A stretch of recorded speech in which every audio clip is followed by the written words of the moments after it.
Colours Marathi वाहिनीवरील काव्यांजली मालिकेच्या 24 फेब्रुवारीच्या भागात काव्याचे सासरेबुवा तिने आणलेल्या नवीन ओव्हनचं कौतुक करत म्हणतात, चांगल्या कंपनीचा ओव्हन आहे हा.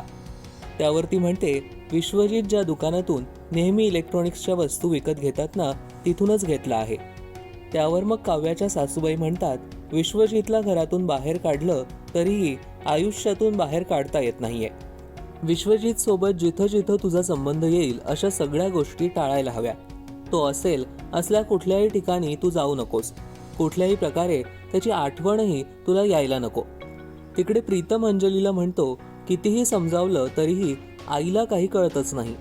त्यावर अंजली त्याला धीर देत म्हणते, मी समजू शकते, पण तूच म्हणाला होतास ना की हा विषय काढायचा नाही, मग कशाला पुन्हा पुन्हा तोच विचार करतोयस. आता अंजलीच्या या म्हणण्यावर प्रीतम कसा रिॲक्ट होणार हे पाहणं महत्त्वाचं ठरणार आहे. पाहायला विसरू नका काव्यांजली रात्री 8:30 वाजता आपल्या कलर्स मराठीवर.